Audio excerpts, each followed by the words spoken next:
почитувани. Нема дно кое СДСМ не го проби. Тоа се оние во чие време се случува невиден скандал на онкологија, се случуваат немили настани кои завршуваат фатално. Потоа, без око да им трепне, се организираат некаква партиска трибина од областа на здравството. Какво бесрамно, нечовечко и дрско однесување. Оние кои го уништија здравствениот систем, ке зборуваат за некаква заштита и грижа за човечкото здравје.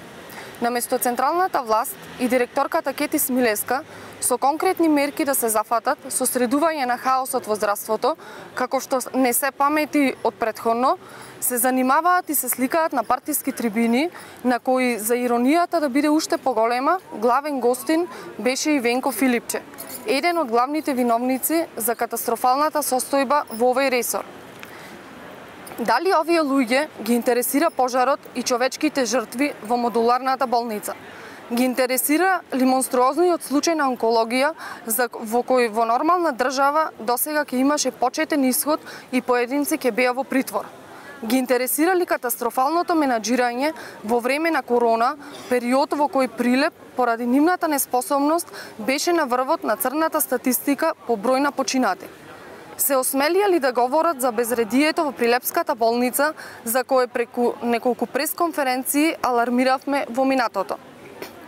После немилиот настан од пред некој ден, оставка е најмалата работа која во овој момент може да ја направи директорката Кети Смилеска, нешто кое требаше да го стори претходно.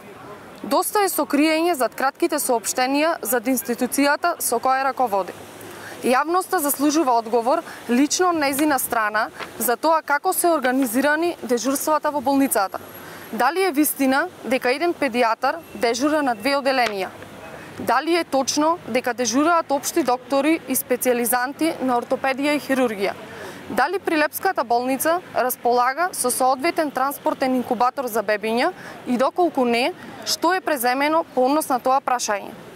Вината наместо како по обичај да се бара во жртвени јагниња, треба да се побара во лошото менаџирање и незнаењето на раководниот тим.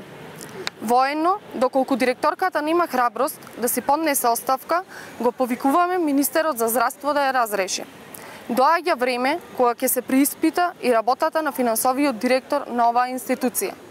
Времето на изигрување шерифи со државни коли и ресурси завршува. По падот на СДСМ ќе следи сигурно одговорност за сите што се огрешиле пред законот.